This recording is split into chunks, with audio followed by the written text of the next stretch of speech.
Ladies and gentlemen, it is that time of the week again for the Gift of Gaming podcast, and this week, the Game Awards nominations were announced. So join me and Chris as we take you through all of the Game Awards nominations 2024.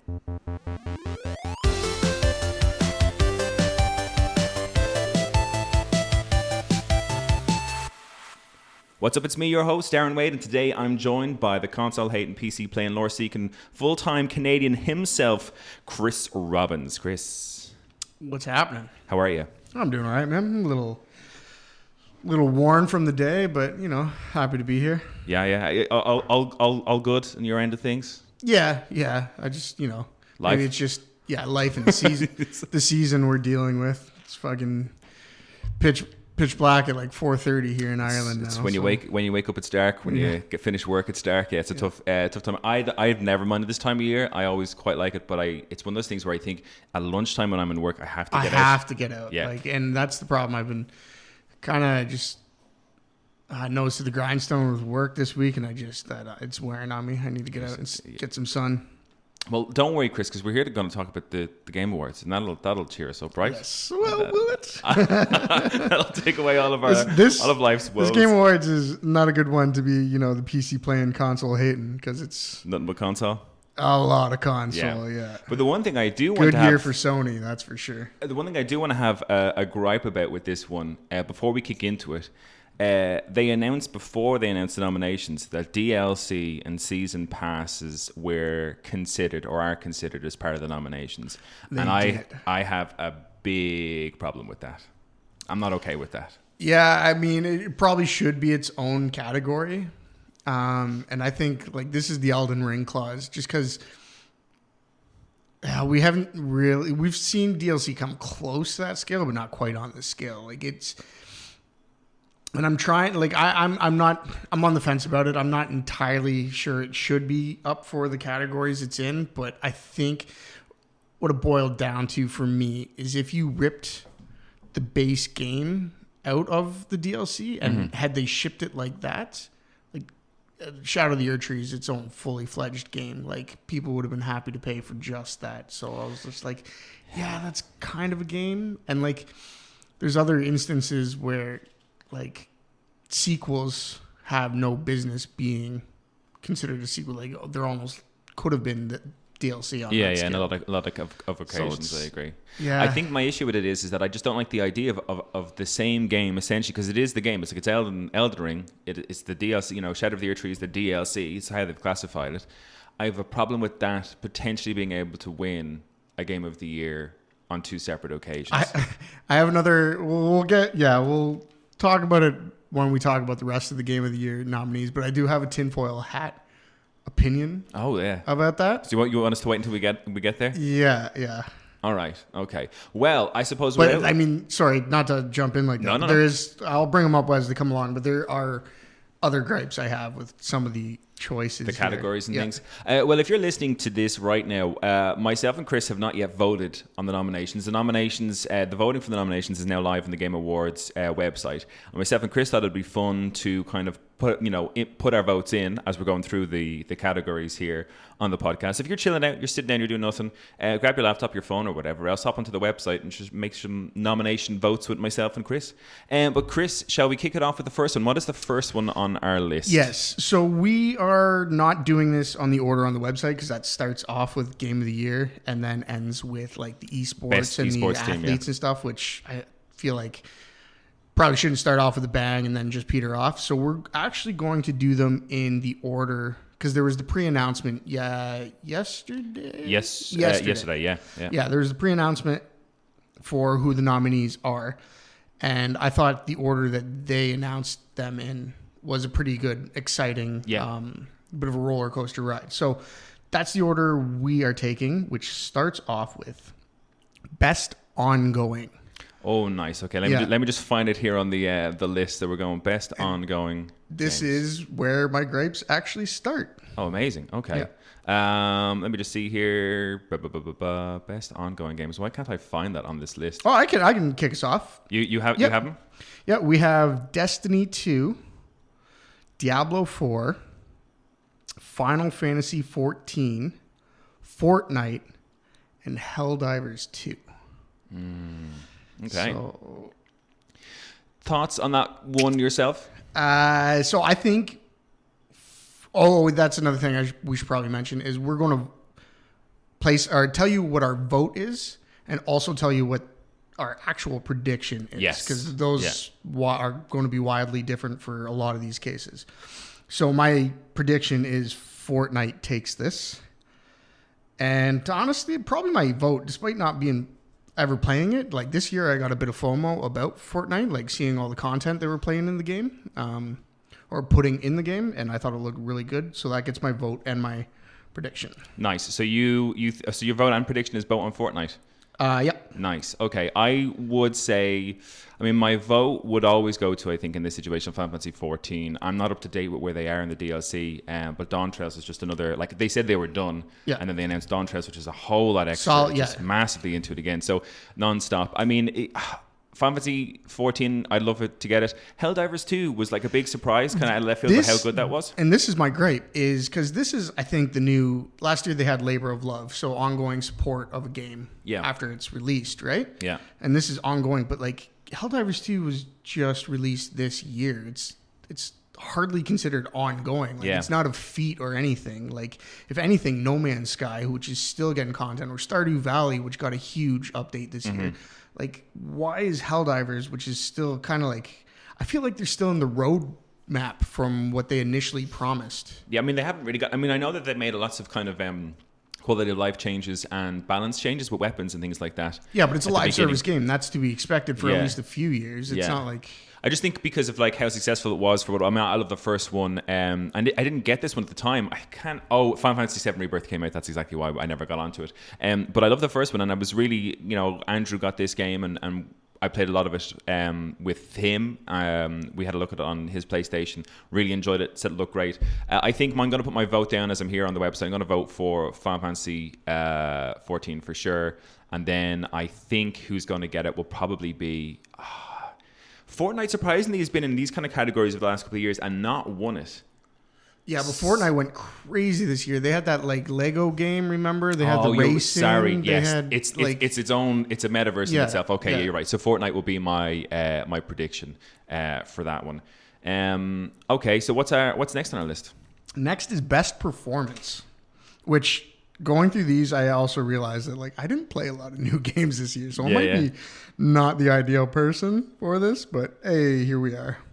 So do you have the nominations there? Yeah, we have Brianna White, which is Final Fantasy VII Rebirth. Unfortunately, it doesn't say Aerith. That was Aerith. Yeah. Ooh, if it's anything like the first, that's man, hard no from me, man. Oh, really? I hated Aerith in the first. Oh man, I think she's so good. Sorry, go on. Continue. Sorry, Hannah Tell from Life is Strange: Double Exposure. Humberly Gonzalez from Star Wars Outlaws. Luke Roberts from Silent Hill 2. And Melina Jurgens? Yeah. From Senua's Saga Hellblade 2. And like I said, I didn't really play any of these games. I played Senua's Saga, the first one, and if it's anything like that, it's a slam dunk for her. Like it's pretty much the whole point of what they're trying to build is based on performance and stuff. And I got her with the mocap. Like, it's incredible stuff. And it's not only the mocap, it's the fact that it's kind of like the fact that she's got, mental health issues in, like, as the story is, then she's suffering from all that. And you can see the despair in her face. And that's all that's all because of the acting. There's a huge amount there. Yeah. So, my vote would be, I haven't played Senua's Saga Hellblade 2, so I think it'd be wrong for me to just say yes. I loved her in the first one. I thought she was great. I loved Aerith in Final Fantasy VII Rebirth. That's going to get my vote. But I think it will and probably should be Melina Jurgens for Senua's Saga. Okay. So I put Melina across the board, but yeah. Nice. And what's next on our list after that? Mobile. Oh, best mobile game. This is an interesting one, actually, because although I haven't played... Sorry, before we get in, I'll go through them. We have AFK Journey from Farlight Little Games, Balaltro from Local Thunk and Playstack, Pokemon Trading Card Game Pocket from Creatures Inc., Wuthering Waves, Kuro Games, and Zenless Zone Zero from Hoyoverse. I have not played the Pokemon trading card game, but I've watched a ton I've of heard people. good things, It man. looks, and it's one of those things where I never think to take up my phone and to download a game. Like I've got zero. I see. games. That's the thing. Like I do all the time, actually. Although I play Pokemon Go a lot, like on the walk, but like actively and like kind of sweat about it. I still play Slay the Spire all the time, and I still think it's the best version of it is mobile because it just lends so well to that gameplay. Mm-hmm. Do you have, do you this is going horse to be in the race? Blotcho, hands down. Yeah. Like there's no way. The fact that like spoiler, it's up for Game of the Year too. Yeah. And none of the others here are. Yeah. So it gets my vote and my prediction. I think my vote would be, and I've played Beleltro via Dave the Diver because Beleltro had a DLC they had a crossover thing in it, which was great. And I just kept going back to like the Sea People Village just to play Beleltro, like in-game? In-game, playing the game. It's really cool, wild. and I really enjoyed that. And now I'm assuming it's probably a simplified version of what Beleltro can be, in terms of the full game. I think that'll get it. I would love to see Pokemon Trading Card Game Pocket get it, only because I've watched so many videos, and it's the original 151 Pokemon, and it reminds me so much of my youth of like trading the cards in school. Like it's like some of the artwork is the original cards and everything like that. I love that. Is it a gacha though? Like, do you have to pay for like packs that open up? It's a timed thing, so you can wait to get packs. So you're not forced to buy packs, but yes, if you want to get packs quicker, I think you pay for them. But it is a case whereby if you just wait enough time, you're free to open a pack. I think you can do a pack daily or something like that. Okay. I got hooked on for a while watching people open their packs, hoping for like this. There's a certain kind of Mewtwo card that's really valuable in matches, like when you go online to challenge other trainers. I watched so many of like the not streamers, but like the podcast guys on YouTube that I listen to open packs of Pokemon, and I was like, maybe I need to get on this, and I still haven't done it, but I think after this episode I'll probably download that onto the mobile. Yeah. Okay. All right, what we got next? We have Best Art Direction for outstanding creative and/or technical achievement in artistic design and animation. So this one is kind of controversial. This is where like the big controversy starts. Mm-hmm. So we have Astrobot, Black Myth Wukong, Metaphor Refantasio, Neva, and Elden Ring Shadow of the Erd Tree. Boo, hiss, boo.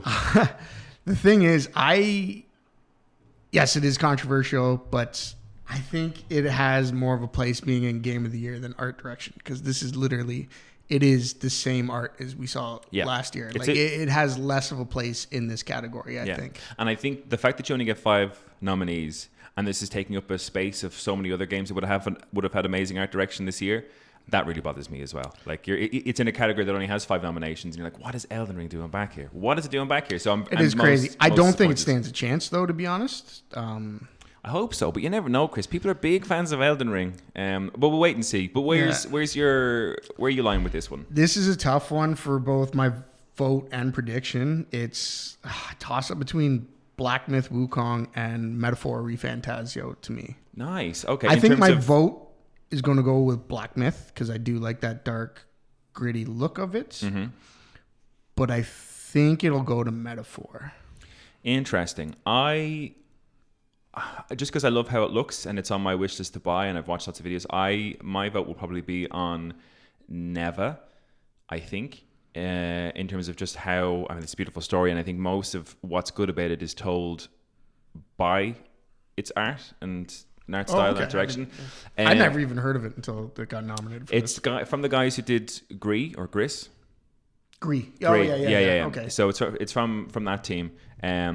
So my vote would be there. I think like Metaphor could be a good shout. Like it's funny. I was talking to Craig because Craig's like fucking 80 hours deep into Metaphor. He's he is playing it, eh? Yeah. Okay. I thought he would because it looks super it's Persona. Yeah, but I mean, it's Persona without the kind of the school side of things, and he says it's a lesser version of Persona 5. But the funny thing about it is that when he was talking to me, he was like, "Oh, it's going to be in so many categories," and I was kind of standing there being like, "Metaphor Refantasio." It seems like a bit of a shoe filler. I thought it was a mobile game when I first heard of it. It wasn't. But I mean, based on these nominations, it's in a lot of places, so I wouldn't be surprised to see it win Best Art Direction because, in fairness to it, it's so stylistic. Do you know what I mean? UI, everything like that. It looks fantastic. So my vote's to Neva, but I think it's going to be Metaphor Refantasio. Okay. All right. What we got next? Next, we have Score. Or sorry, I just wrote down job form. So best score and music. Yeah. For outstanding music, inclusive of score, original song, and or licensed soundtrack. And on this, we have Astrobot, Final Fantasy VII Rebirth, Metaphor ReFantazio, Silent Hill 2, which was really surprising to me because I didn't think of Silent Hill as like a... With a score. I mean, it has music, but I'm sure it's more atmospheric than... Yeah, exactly. And then Stellar Blade, which watching some videos and like feedback and stuff, a lot of people... I don't know much about Stellar Blade, but apparently the soundtrack slapped. But I don't know if... Sometimes when a soundtrack's really good, that's just the music. If like... And I think put them together, it doesn't always work for me. And I think something like Stellar Blade might just be in the case that like if you're a Stellar Blade fan, you know the music and you're into it. For me, I think this one is both my vote and my prediction. Is Final Fantasy. Hard, like easy choice. Outside of the video game, people know the music. Do you know what I mean? It's just and in fairness to it, the score for Rebirth is out of this world. I watched a video. They released, even if it just has updated versions of the older songs, like that's all you need. But they did these, so it's got this thing where the music in it actually like develops throughout the story, so that you hear a song at the start and it's quite simplistic and it's quite whatever, but by the end of the game when you're fighting that same kind of boss or character, the music throughout the game just develops into something that's just far more got so much more oomph in it. I remember finishing it being like, Jesus Christ. So for me, it's a prediction and a vote, both go to Final Fantasy VII Rebirth. Mine too. Yeah, I think that's an easy choice, although like I haven't played much of the others. yeah I mean, Astrobot has.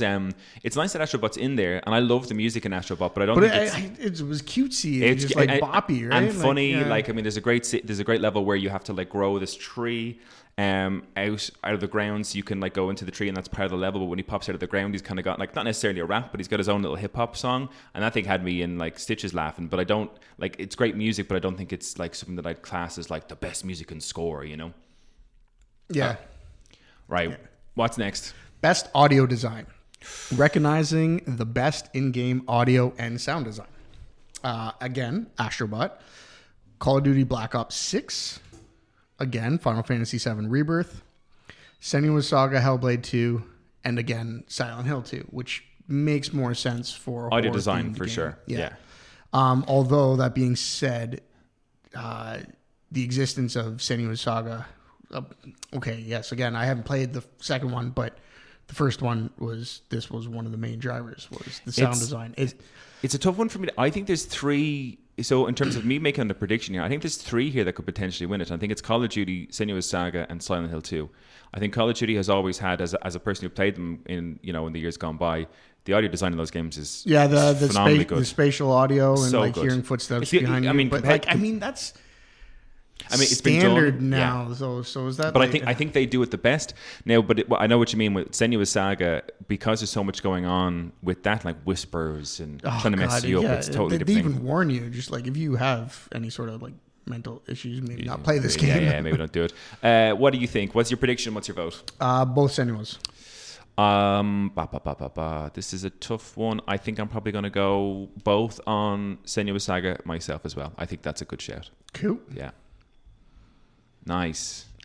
And the next one is adaptation, but I haven't got it queued up. So can you beat me there? I gotcha. Yeah. Okay. So best adaptation, recognizing outstanding creative work that faithfully and authentically adapts a video game to another entertainment medium. On this, we've got Arcane, Fallout, Knuckles, Like a Dragon Yakuza, Tomb Raider, The Legend of Lara Croft. Tomb Raider got eviscerated, I remember. Like people hated that. The animated one. Yeah. Okay. I didn't know Like a Dragon even got an adaptation.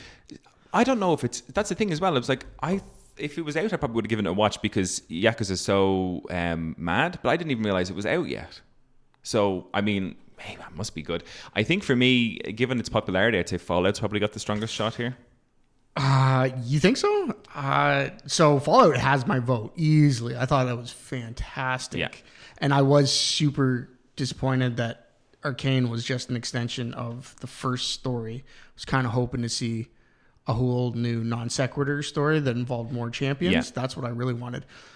But that being said, I think Arcane actually takes this. Interesting. Okay, Yeah. but your vote is for Fallout, is it? Fallout is my vote. Yeah. Okay, I'm going to vote. I'll vote Fallout as well, and I think Fallout will take it. Okay. Yeah, I think Fallout will take it. I think in a year that we had really dodgy adaptations, Borderlands and things like that, and the announcement of the Minecraft movie where people are like, "Oh, lads, we need to take a step back here." I think Fallout. How did I miss that one? The Minecraft movie? Yeah. You haven't seen Jack Black plays Steve? No. Oh man, you need to watch the trailer for that shit. Announced on April 1st? No, it's real. Jason Momoa is in it as well. Plays one of the people who enters the Minecraft world, but it looks awful. Pink shirt. Pink shirt. I thought that was all a joke. No, that's real, man. That's up and coming. And I think that, along with like the likes of Borderlands, which was a flop, and I think and the Knuckles TV series, which was like maybe too much from the Sonic universe. I think Fallout was kind of like a bit of a shining star in a year that had kind of pretty floppy adaptations. So I think that's why it's going to stand out a bit. All right, what's next on our list? Next is we have Best Narrative for Outstanding Storytelling and Narrative Development in a Game. Nice. Final Fantasy VII Rebirth, Like a Dragon, Infinite Wealth, Metaphor ReFantazio, Senua's Saga, Hellblade 2, Silent Hill 2. I find this one tough. My obvious vote, which is what I will be voting, I think, would be Final Fantasy VII Rebirth because I just love the storyline. But narratively, I think it's got its issues. I don't think it's super well put together, and I think they're kind of making it a little bit more convoluted than possibly it needs to be. I'm still in for that the ride. Was my issue with Remake. It's strayed a bit too far from the story, and it got too kind of batshit for me. Silent Hill 2, I don't know if that could be in for because it's a remake, and I don't know if narratively speaking we'll get like a remake of a game winning best narrative. Metaphor ReFantazia, what Craig showed me of that. Now, granted, I'm not like well deep in the lore of that, but it seems quite basic. Seems like fairly straightforward. I don't know. Like apparently, there like it touches on a lot of weird like social issues. Like there's like class systems and racism and shit like that. Okay. Like I think the opening cinematic is just some guy like just kicking a beggar. Okay. Like in the head. So it might have something in there. So I think it's between Like a Dragon and then Senua's Saga, and I think the two of them are wildly different in their narratives. I think Senua's Saga's making far more of a point, well, not necessarily a point, but kind of focusing in on a very much a real life problem, whereas Like a Dragon's just a fun. Infinite Wealth's just a bit of a fun romp. Do you know what I mean? One. Mine's between Like a Dragon and Metaphor. Interesting. So what's your vote? I'm gonna vote Like a Dragon. Nice. My vote's going to be Final Fantasy VII Rebirth, just because I love it, but I don't think it's solid. I don't think it's a solid narrative. I think Senua's Saga Hellblade 2 might get it. I think Metaphor might get it. Excellent. What's next on our list? And I'll bring it up here. Impact. Games for impact. Okay, so for a thought-provoking game with a pro-social meaning or message. The nominees for this one are Close to the Distance, Indica, Neva, Life is Strange Double Exposure, Senua's Saga Hellblade 2, and Tales of Kinzera Zhao. I only know, in terms of storyline, roughly Neva, Senua's Saga, and Tales of Kinzera. And I think the Tales of Kinzera is a nice story. I think the guy who created the game, I think he lost his dad. I hope he lost his dad. Yeah. And the game, I think, is a lot about dealing with kind of that kind of grief and stuff like that. So I think that could have a real important message in terms of like impact for playing it. I think Neva's about loss and stuff like that as well, and Senua's Saga I think is just about kind of dealing with kind of obviously mental health and how that looks. I think Senua's Saga could be rocking away with quite a few trophies this year. I don't think the game actually landed well though. That's the issue. Yeah. Okay. So I think they missed on some of these points that they should have been a lot better at. I think my vote for this one is probably going to be Tales of Kinzera. And I think actually, and that's going to be my prediction, I think that's got a good chance of winning it as well. Tales of Kinzera? Yeah. Can you say them again real quick? Yeah. Closer to Distance, Indica, Neva, Life is Strange Double Exposure, Senua's Saga Hellblade 2, and Tales of Kinzera. Fuck, I have no idea. I think I heard more about Life is Strange and Indica. Mm-hmm. So I'll just split it between those. I'll do... My vote is Indica. And then... I'll just put Indica for both because I don't really know. But I have had that pop up on feeds and stuff. Nice. Okay. So we'll watch this space. Yeah. All right, what's next on our list? Best community support. Recognizing a game for outstanding. It's outstanding. We're only halfway through. Yeah. For outstanding community support, transparency, and responsiveness, inclusive of social media activity and game updates and patches. The votes are Baldur's Gate 3, Final Fantasy 14, Fortnite, Helldivers 2, and No Man's Sky. This is a tough one just from my own personal I don't preference. think it is. It's Baldur's Gate across the board. Oh, no, for in me. terms of, I think Baldur's Gate 3 will win it as well, but from my personal perspective, like, Baldur's Gate 3 is my prediction, of course, but, like, I'm looking at No Man's Sky, still killing it, Final Fantasy 14 still killing it. Fortnite, from a social media perspective, is, I don't think it's beatable, really. Do you know what I mean? I think their social media activity and their announcements and everything like that. Yeah, but it's also like, I also read this as just like how responsive they are in terms of, like, getting back to you on your yeah, Twitter yeah. posts. Whereas like Baldur's Gate, Larian Studios have said that like this is their final product. This is all you're getting. There's not going to be any DLC. Yeah. But they've continued to make the game better, and they went super pro modding and are incorporating that game into the game and making it easier for modders, which is always a good just sign. the biggest green flag in my opinion for community support. Like So they want us to actually make their game even better, which is amazing. In a time where When that's not the you're case. getting sued by Sued. companies to trying to do that. Absolutely. So Baldur's Gate is your prediction and your So, vote? easy, yeah. I think it's definitely my prediction. I think my vote will go to hell. It'll be my prediction, my vote as well. That's a tough one. There's a couple I could have put there, but I think I love that it's still there doing its thing. Our next category, Chris. Multiplayer. Oh, excellent. I enjoyed this one. So, for outstanding online multiplayer gameplay and design, including co-op and massively multiplayer experiences, irrespective of game genre or platform. The nominations are Call of Duty Black Ops 6, Helldivers 2, Super Mario Party Jamboree, Tekken 8, and Warhammer 40,000 Space Marine 2. Is a tough one. I think this is one of the tougher ones in my opinion. Yeah, Super Mario Party Jamboree has been very well received. I think it's a bit of a nod back to how good Super Mario Party could have been. Tekken 8, I mean, as fighting games go, it's top tier. Like, and the multiplayer experience on that is great. You think it's top tier? But Tekken 8, I think, I mean, as a multiplayer game, the online experience, I've really enjoyed it. But again, like in terms of, I've really enjoyed Helldivers, I've really enjoyed Tekken here, and I really enjoyed Warhammer. I really enjoyed Warhammer 40,000. I think my vote is going to 40K. Nice. Okay. Yep. My prediction is I think it's Helldivers, man. Like people are still playing that so much, and I don't know. They look like they're having a blast. So, like there's all those like YouTube reels of just the most ridiculous shit, like people like role playing and yeah. I thought it was fucking. So your hilarious. vote is for Warhammer. Your prediction's Helldivers. Yeah. I don't think there's any hope Warhammer wins over Helldivers. No, I don't think so. I'm really torn between Tekken 8 and Warhammer. I think, you know what, I'm going to vote, my personal vote's Warhammer as well. I had such a fun time with that. But I think my prediction's Call of Duty.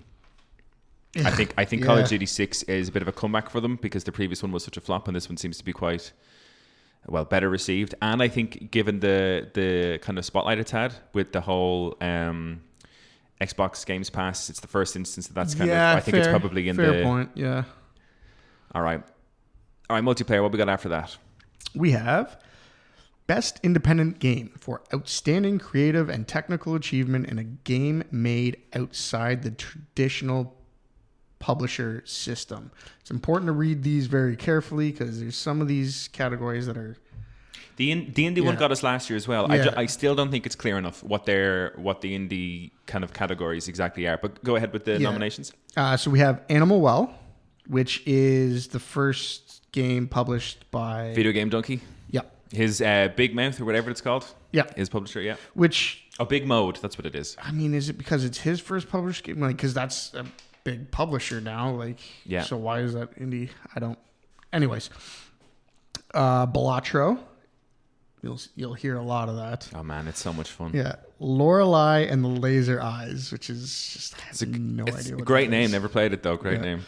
Neva and UFO 50, which I also have no idea about. No, I don't even recognize that, but good for them. Yeah, my vote and my prediction both Balatro. My vote Neva. My prediction Balatro. And what's cool about this is, although I'm not getting, I'd love to see Neva win the sense of pity. I think Neva's coming in as an indie game on a very strong indie year. But I love the fact that the indie game that could be walking away with a lot of things is a card game. Yeah. That they've made it that. Yeah. And I played a small section of it in Dave the Diver, and it's addictive as. It's so satisfying to play. It's like poker. Right? And it's I wouldn't say it's hard. Maybe I'm just good at the game. Like, I wouldn't say it's hard to lose or anything. It's just does nice things to my brain when I'm playing it. Like, do you know what I mean? Makes me think a little bit. It's just the rewards really enjoyable. Yeah, all that kind of stuff. Yeah, I'm a big fan. The problem I also have with some of the, like, even the following one here is the fact that, like, the presence of a single game kind of makes the voting moot because it's also so strong up against, or it's up for game of the year, and none of the rest of them are. Yeah. So by default, that makes this better than the rest. Yeah, if it's made into game of the year. Are we on to best debut indie game next? We are on best debut indie game. So for the best debut game created by a new independent studio, and I think the Jeff Keighley on the announcement actually mentioned that these are for publishers that have yet to receive a video game award. So I think to be part of this category, developers, as part of this category, you cannot be considered for this if you're a developer who's already won a game award, which isn't many, obviously. But go ahead with the nominations. We have Animal Well, Balatro again. Very weird choice here, which is Manor Lords, and I'll get to that in a second. Pacific Drive, which actually is pretty popular, and then The Plucky Squire. So this is a weird one because Manor Lords is in early access. It's not released yet. So I don't know why it's even included when Valheim or like Hades 2 are nowhere to be found. Yeah. Also early access games. Strange. Doing pretty well, but it's still it's early access. It's got its bugs. DLC, early access, season passes, battle passes should not be included, man. I'm going to stand by that. Screw you, Elden Ring. But go on. If anything, it should be most anticipated. Yeah, if it's an early access and people are like, I can't wait till this is ready to go. Absolutely. Yeah. But this obviously goes to Balatro, just for both vote and. For me, preference-wise, I love to see Pacific Drive get it. I love the concept of that game. Right. I think it's really interesting, a little bit different. Balatro's my the obvious. I think anything independent that's a shoo-in, as you said. It's already in there for a game of the year. So, if Manor Lords was complete and not in the state it's in, I could see it maybe taking my vote. But yeah, nah. All right, hit Balatro across the. What'll I get next for us? VR. VR. Okay. So, best VR AR for the best game experience playable in virtual or augmented reality, irrespective of platform. We have Arizona Sunshine Remake, Asgard's Wrath 2, Batman Arkham Shadow, Metal Hellsinger VR, and Metro Awakening. I can only speak... I don't know the first two. I've seen Batman Arkham Shadow in play. Looks fun, looks interesting.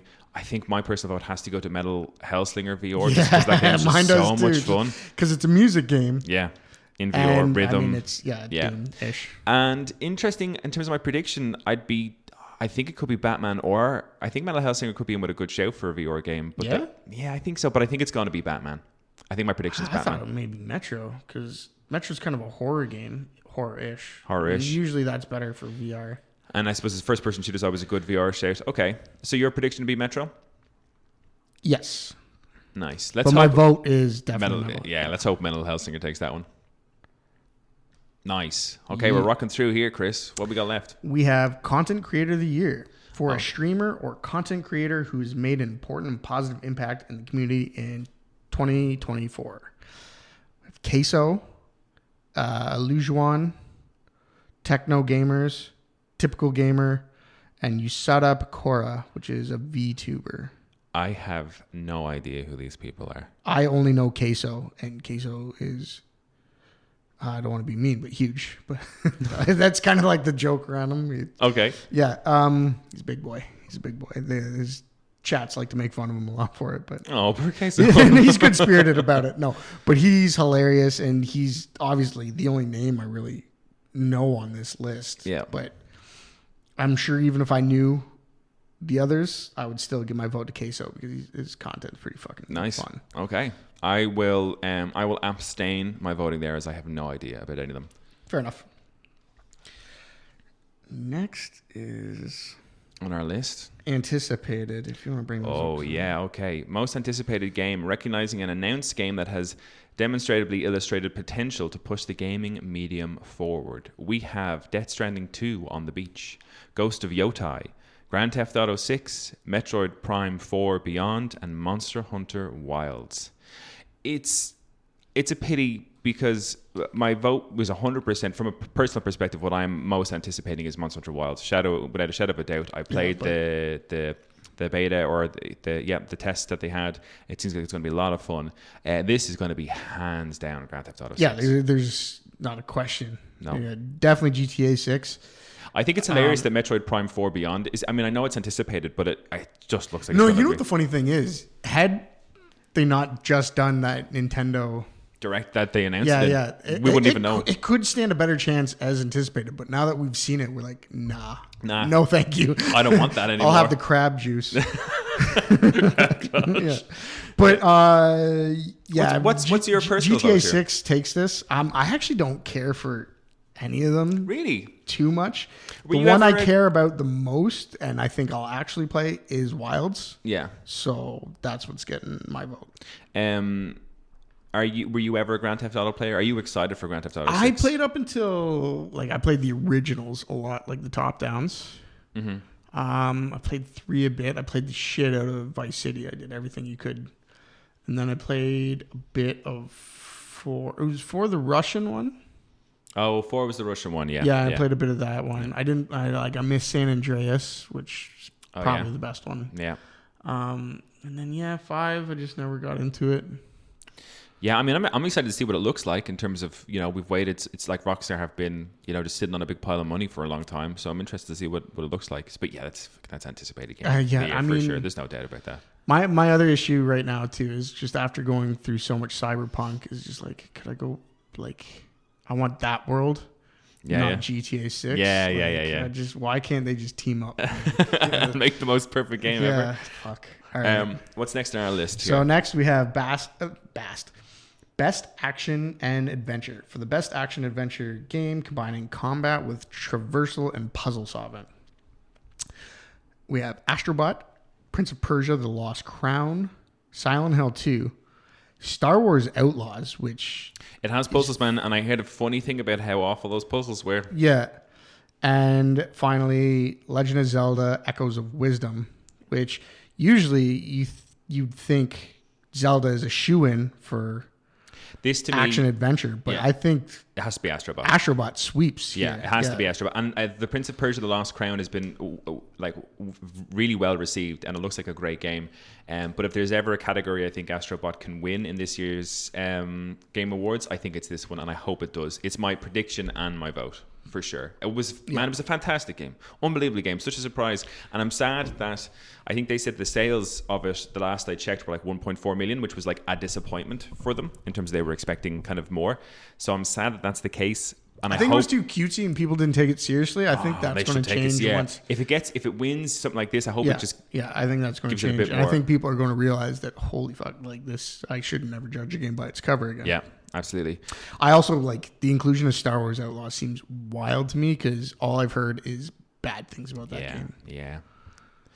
Anyways, take us on to RPG. Yeah, best RPG. Okay, so for the best game designed with rich player, character, customization, and progression, including massively multiplayer experiences, we've got Dragon's Dogma 2, Elden Ring, Shadow of the Hero Tree, Final Fantasy VII Rebirth, Like a Dragon Infinite Wealth, and Metaphor ReFantasio.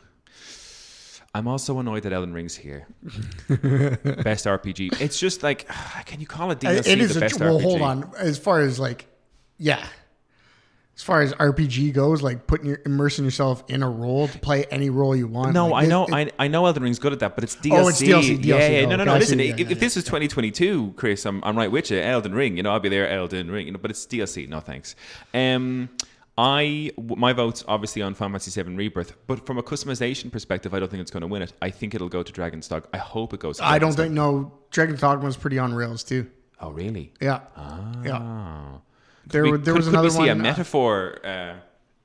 I think it could be a metaphor. Yeah, but I've heard Dragon's Dogma was kind of on rails. See, here's the thing. We'll get to the nominations for the Game of the Year, of course, at the end.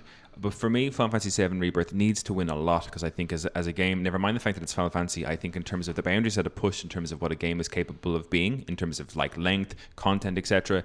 RPG, it's not as customizable as like customize your character and blah blah blah. But there's a huge amounts of leveling up and abilities and skill trees and everything.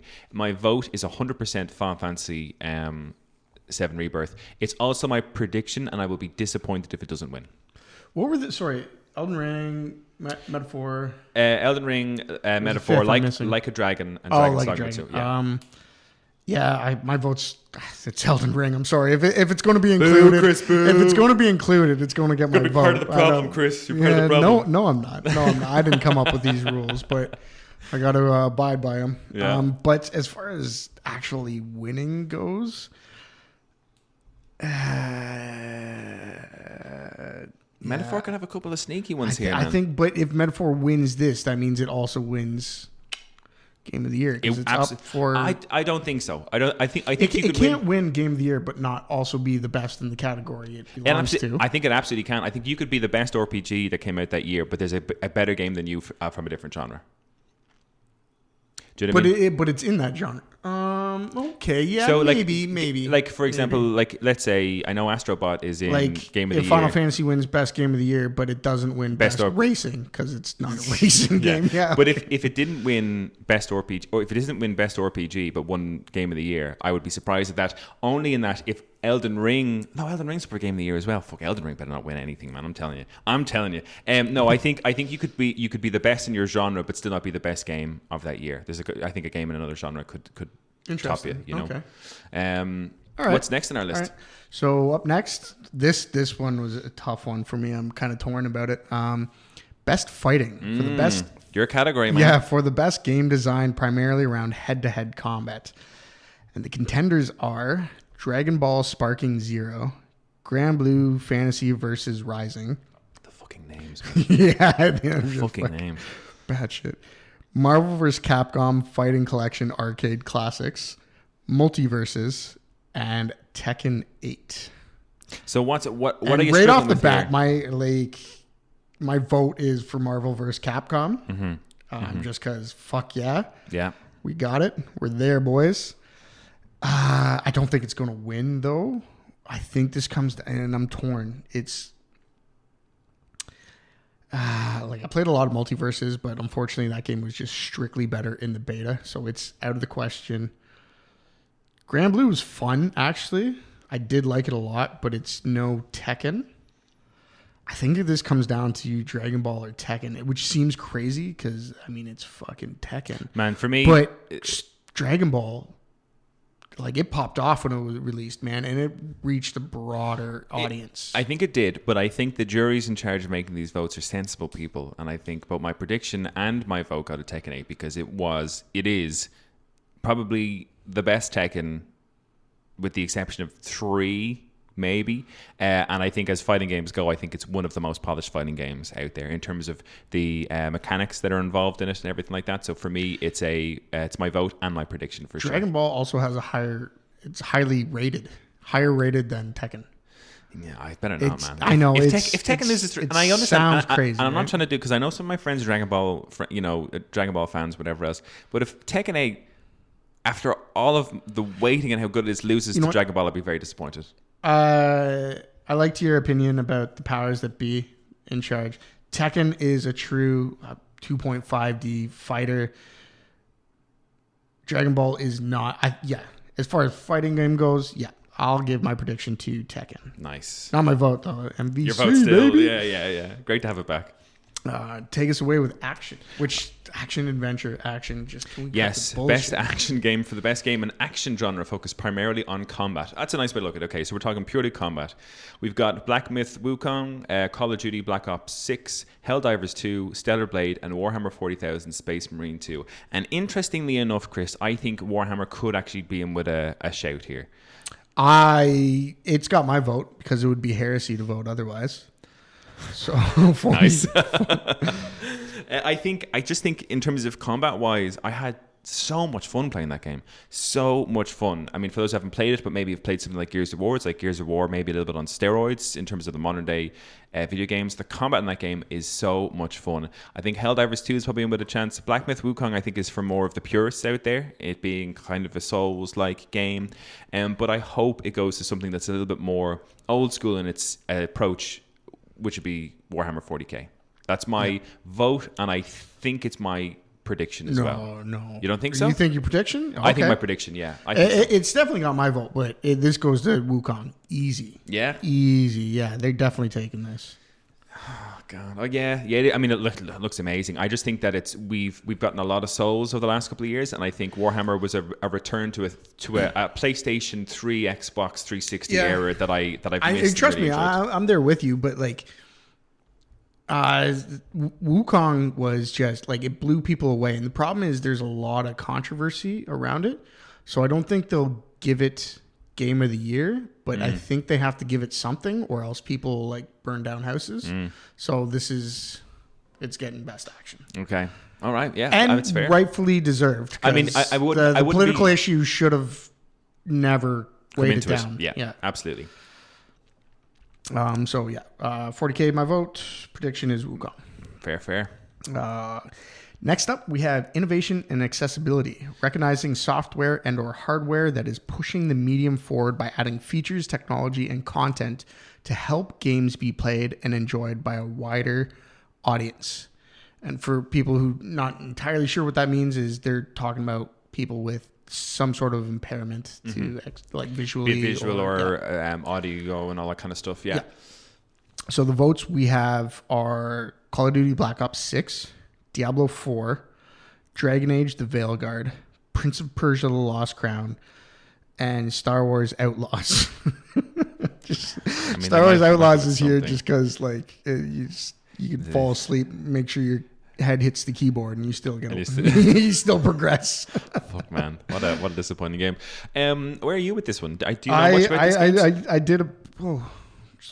I did a bit of research today about this because I was kind of behind, and I think my vote and my prediction both go to Diablo 4. Interesting, yeah, okay, yeah. Because the only one I'm familiar with is Diablo 4. I think when the game was being prepped for release, I watched a video on their introduction to and they've recently, like within the past, I don't know how long, few weeks, few months or so, with the new Vessel of Hatred, they've added more. Like they have like, and some of the stuff is pretty wild that you take for granted and you think should always be there, but text to speech isn't present in a lot of games. So like menus, when you're scrolling through a menu, it actually reads it out.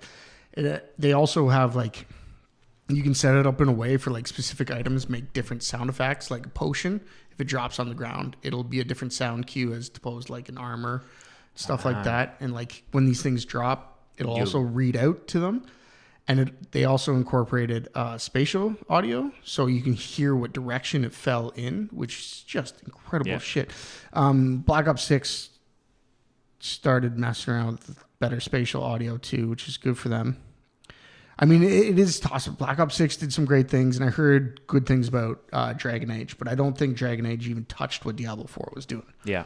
I think it's funny. I think the reason I voted Diablo 4 is I'm not familiar with the other ones, but I think that's a case in point. I didn't go searching for the information on Diablo 4. It was kind of presented to me in my day-to-day, whatever else, and I was like, if they're doing that and I'm impressed with what they're doing, they must be up there. Well, in terms of, from my perspective, they must be up there in terms of the higher echelon of what they're coming out with. And they have entire teams to do this, and not just like teams that are accessibility experts.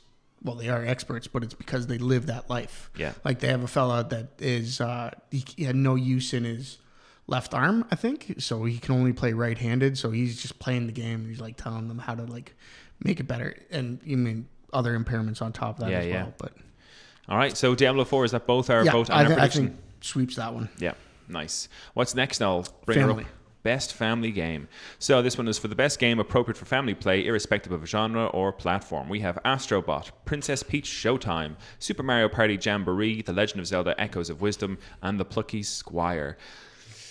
It's a toss-up for me on this one because when I think of family game, I always think of a game that needs to be multiplayer as well. Sitting around playing together, right? Yeah, I think a family game is just family friendly in the terms of like that it's good for all ages. I don't think it necessarily has to be a multiplayer game Like to be G-rated game? Exactly, yeah. So like my prediction is kind of leaning towards Super Mario Party Jamboree because I can even see Nintendo ads for that with like, you know, the mom, the dad, and the two kids playing some Mario Party. It's like, it's just super family friendly and a good game as well. My vote goes to Astrobot because I think I think as a game, regardless of age that you're playing it, it's such a polished, great game. I platinumed it. It's up there for me for Game of the Year as well. I hope it wins it, but I think Mario Party might take this one. I think Mario Party takes it too. Do you have your own preference here? Not overly, but I've heard just so many good things about Astrobot that I can't. Yeah, I'll give it the vote. Astro. Yeah. All right. We're approaching. We're kind of on the final straight now. Only a couple more categories left to go. Yeah, the next one's kind of dry for me. I'm not really familiar with really any of them.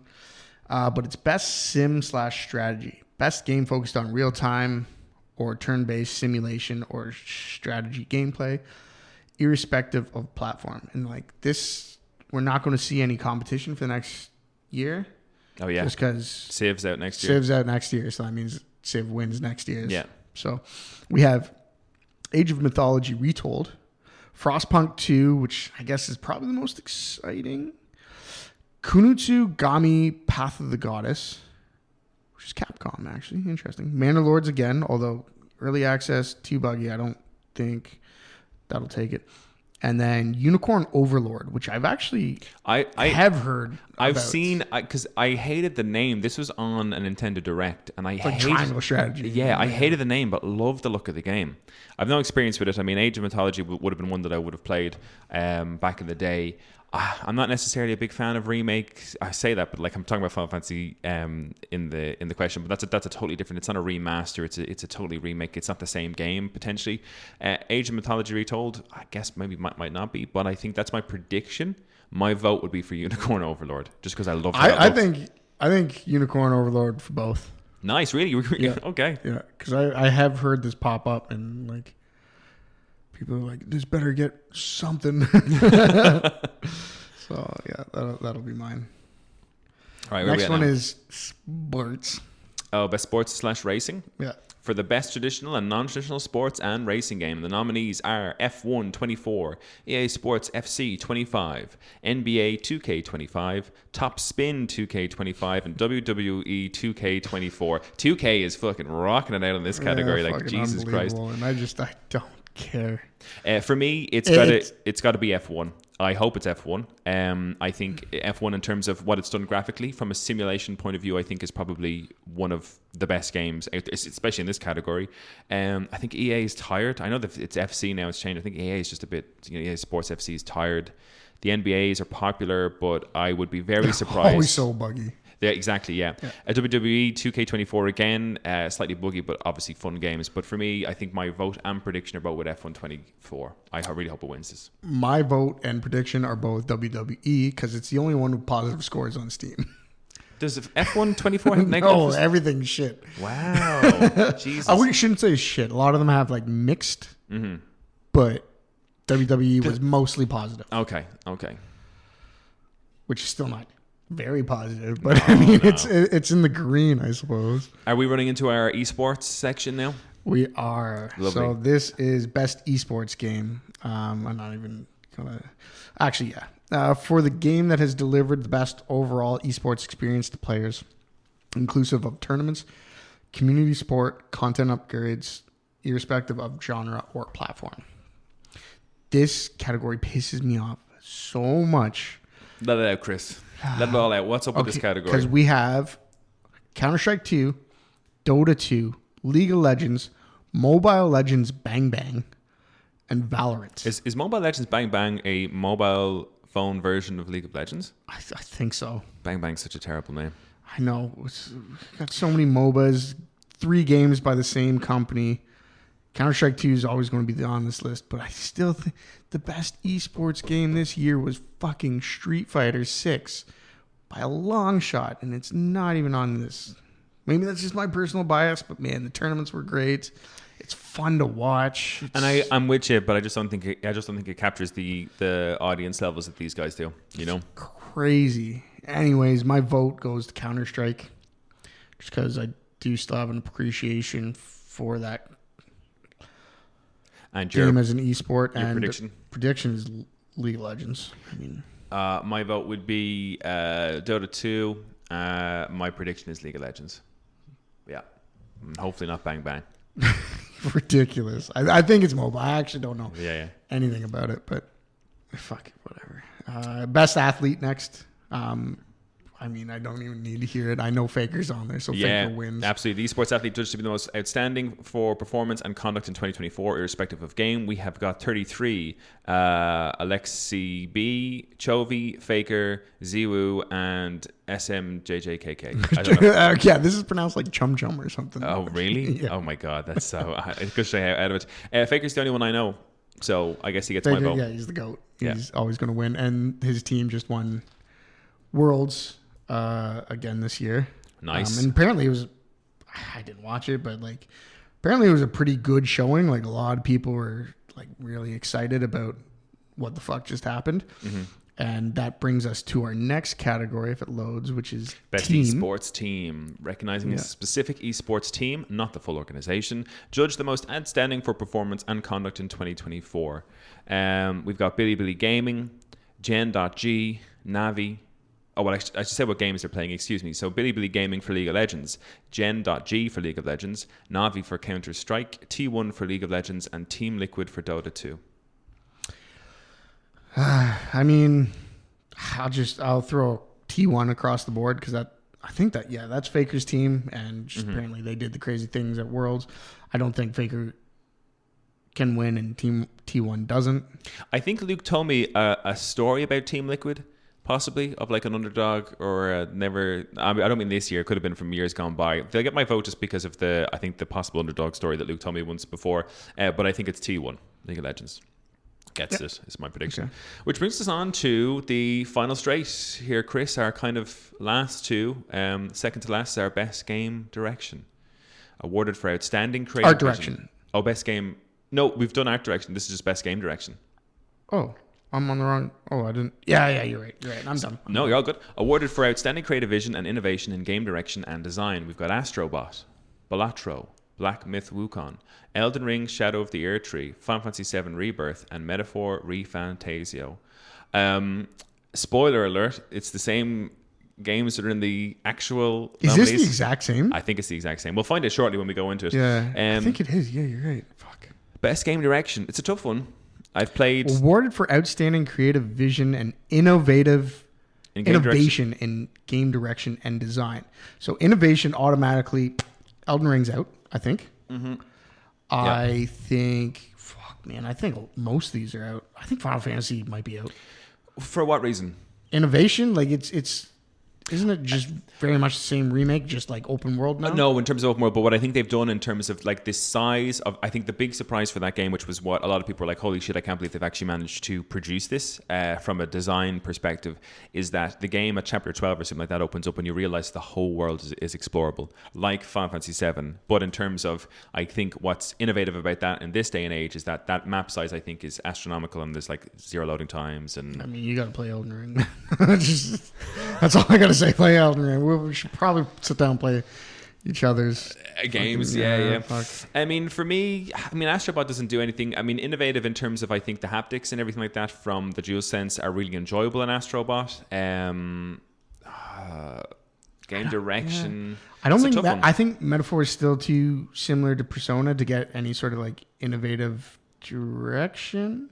Balatro isn't innovative, but it's like the game direction is quite interesting in that it's so good and it's just a card game. Yeah, it's so good and it's just a card game. Black Myth Wukong is just boss rush. I think this goes to Astrobot. I think it's my vote and my prediction. Yeah, because it's pretty like it brings in a lot of characters too during the adventures and shit. It does, right? yeah. It's a lot of fun. Yeah, I mean, I will vote for Final Fantasy VII Rebirth, and I think Astrobot might take it. Astrobot's my prediction there. But I think Final Fantasy VII is my personal thing. Which, Chris, Brings us down to the big one. The big one. Game of the Year, recognizing a game that delivers the absolute best experience across all creative and technical fields. And the nominees are Astrobot Balatro, Black Myth Wukong, Elden Ring Shadow of the Year Tree, Final Fantasy VII Rebirth, and Metaphor ReFantasio. So it is in fact a repeat of Best Game Direction. It is. Get it out of the way. Yeah. Obviously, Elden Ring's my vote. Oh, just the presence for of it. Game of the Year, really? Yeah, fuck yeah. Shadow of the Year Tree slapped, man. It was so good. Chris, no. Yeah, it's my vote. I've got so many. It's not my prediction though. So you're voting for a Game of the Year to be DLC content. Yeah. For a game that came out. I'll do it again too. If they if they give me another 40 euro DLC that is on this scale, I was like, fuck yeah. If it's the best thing I played that year, then fuck yeah. Oh, I mean, fuck yeah. It just shouldn't be in this category. Game of the Year. It should just be in best extra content, best whatever. But you're right, Chris. We don't make the rules. And you're right. It probably should be in a different category. But the fact that this year it's in it, then it's getting. Okay, so Elden Ring Shadow of the Year Tree is your vote. What's your prediction? Fucking tough, man. I think. See, this is the other reason I thought Elden Ring might have been, because this is my tinfoil hat. I think they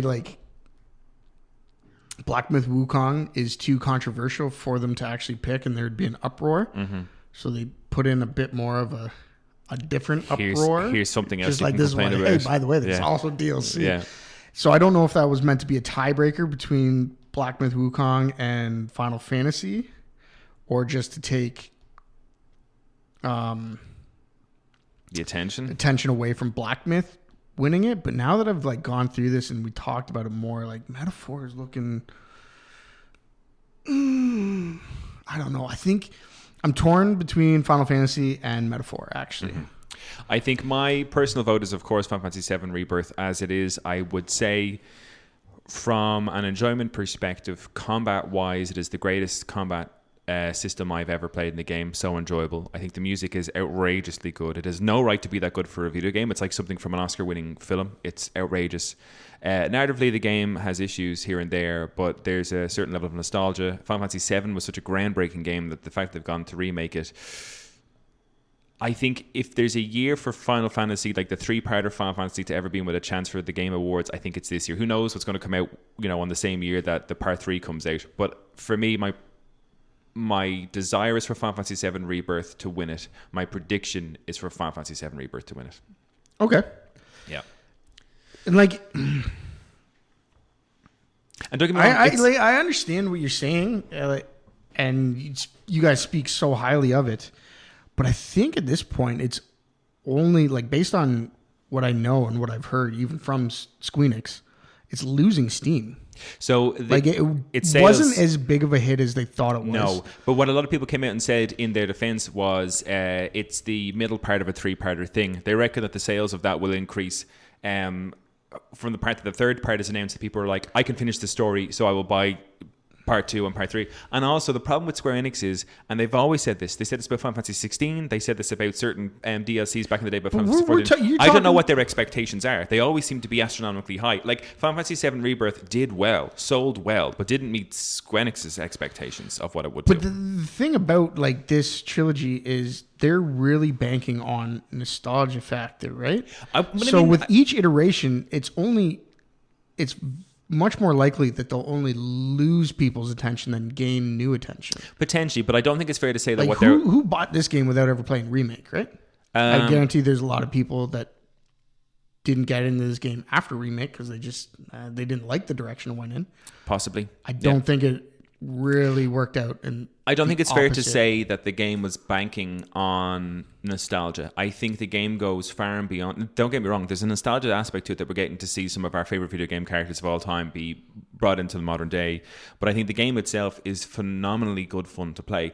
Not only is it it's a great Final Fantasy game, first and foremost, it's got the nostalgia aspect, which we all love. The combat in it is some of the best combat I've ever played. But it also has this Yakuza vibe, where the game is just funny and silly and I saw that in Remake. It had some, and I enjoyed that about it. Whereas I play video games for the enjoyment. I don't want to be tested all the time. I don't want things to be overly heavy all the time because I want to play some games just for some pure enjoyment, like Dave the Diver. What a great escape that was from like the real heavy narrative games that I'm usually tied to. But this game had real moments of like, brevity and seriousness or whatever else. And then sometimes I was like, oh, I can take a breather. These characters are having a laugh. There's funny shit happening in front of me, and it's really well delivered. I think it hits on so much more than just nostalgia, that if it doesn't win Game of the Year this year, I will be most disappointed. I think it's a cracking group of nominations. I love that there's a card game in there. I love that Astrobot is in there. I think that's fantastic. Black Myth Wukong, I know it has its kind of controversies, but it is a phenomenal game by all rights. A game that we all thought was in development hell and would stay there. Yeah, but it came out and actually seems to have delivered somewhat. Yep. I know people still say it has its issues. Elden Ring, I won't even get into it, shouldn't even be there. And then Metaphor Refantasia was kind of like the Black Horse, the surprise one that people seem to have getting a lot of fun from. And it's interesting too, because we have a remake of arguably the greatest video RPG game of all time. Yeah.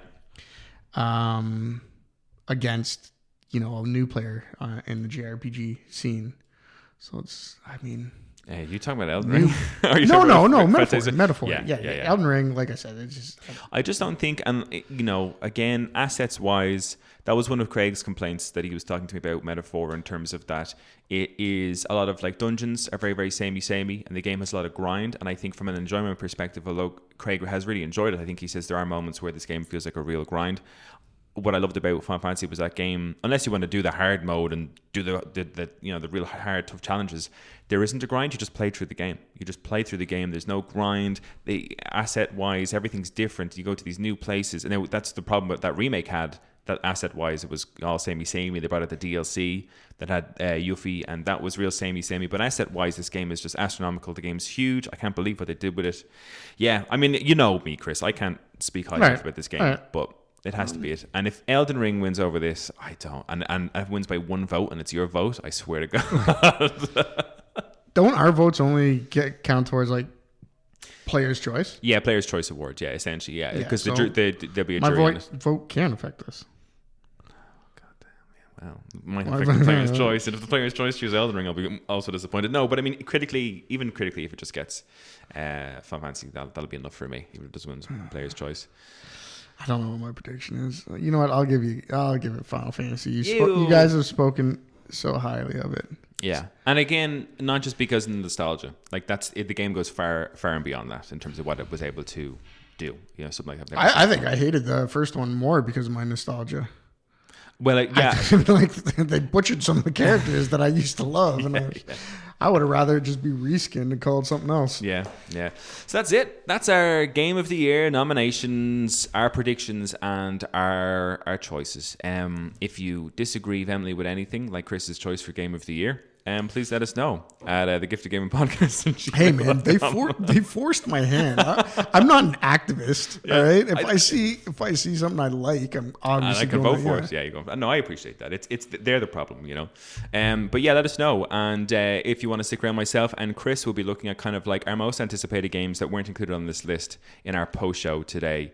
You can check that out at patreon.com/thegiftofgaming. Ooh, you know what would be a cool topic too? Yeah, actually. Expectations for announcements. Oh. If you're interested in that, check out our patreon.com/giftofgaming. Myself and Chris are going to get into some of our expectations for announcements. Get your bingo cards ready. Here we go.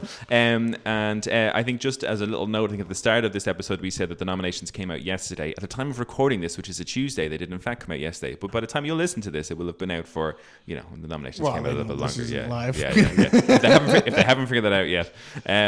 So check that out. Chris, thank you so much for hopping on and going through the nominations with me. That was a lot of fun, actually. I enjoyed that. No and problem. To our listeners, as always and forever, keep enjoying the gift that is gaming.